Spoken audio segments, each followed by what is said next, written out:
Roger Cleveland from Hearst Media. Sarah, Coach Banghart was very complimentary of you throughout the recruiting process and talked about how much her kids even were looking forward to seeing you last year when you came back. Can you just talk about the process for you? I mean, how often you were there at North Carolina and how close you might have come to staying at home? Mm-hmm. I mean, yeah, it was really no kidding. It was definitely a tough decision. I love Courtney. I love UNC. I mean, just yeah, every time I visited, she's made me feel so welcomed, and I think she's a great coach. I have a lot of respect for her, and I'm very excited to be playing against them tomorrow. You didn't even tell me you love me. Huh? Again, if you have a question, please raise your hand. Okay.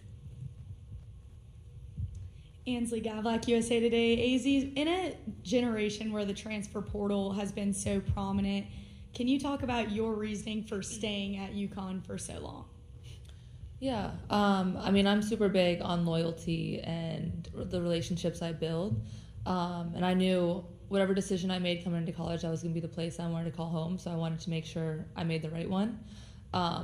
And I mean, staying all 5 years, it's why I think what Caroline and I have done to spend 5 years here together is rare, it's special.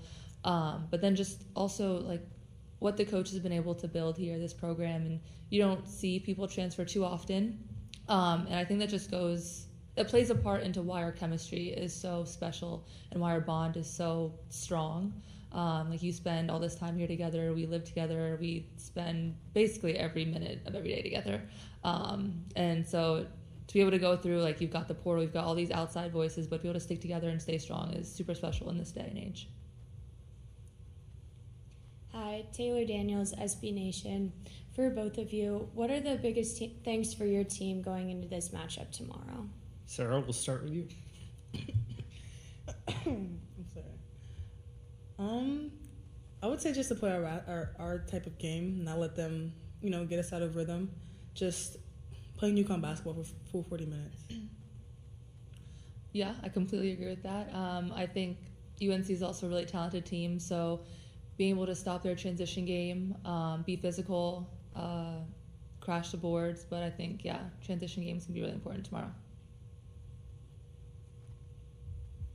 And if you have a question, please raise your hand.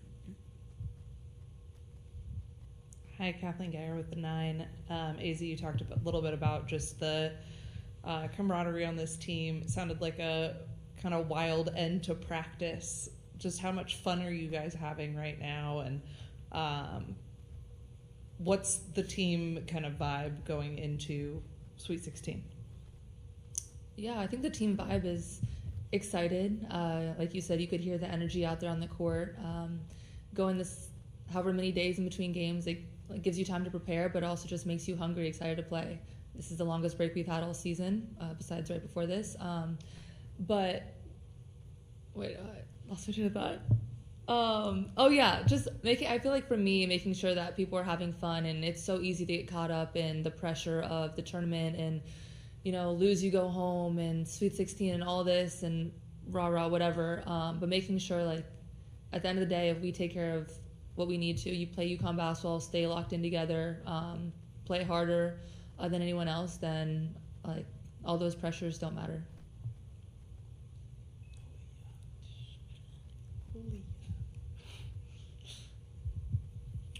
Roger Cleveland from Hearst Media. Azzi, two quick things. One, could you imagine what tomorrow's game would be like if Sarah had gone to North Carolina and you were playing against her?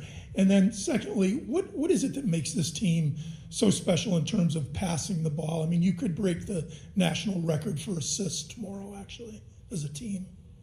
Oh, wow. Well, first of all, I mean, I would probably lock Sarah up, so it wouldn't be that much of a difference if she was on the other team. It would be kind of fun, though. Right. Yeah. But yeah, she wouldn't score. She might get a couple rebounds. I struggle boxing out at times. But what was the national? Exactly. Yes, I do. Yeah, I mean, I think you can tell by watching our team just how unselfish we are and how, the biggest goal is to win. Doesn't matter who has the most points, who has the most rebounds, what the stat lines look like. Our number one priority is to help the team succeed in any way possible. And I feel like we're unselfish to a fault sometimes, where someone will have a shot, we'll pass it for another shot, and then we'll pass it for another shot, and then all of a sudden we pass up 5 shots and we turn the ball over. So that's something that we're eliminating. But that would be, I mean, what is the record for assists? It's a UConn record also. Oh, wow. Oh, wow. Wait, that's really cool. Kiko get that one. You too. Any more questions for student athletes?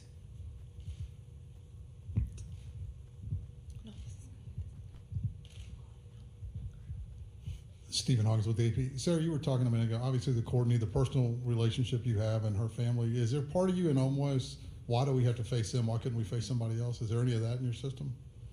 Not really. I mean, it is what it is. It's March, and I'm ready to play whoever. So, no.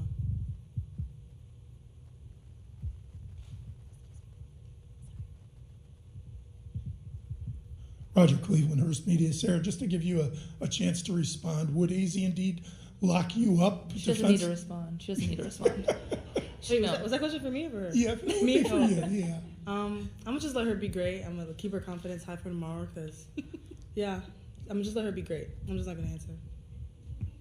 Any more questions? It's a good thing I won't be out there guarding you tomorrow. So you can be great tomorrow too. Thank you. All right. Thank you, ladies.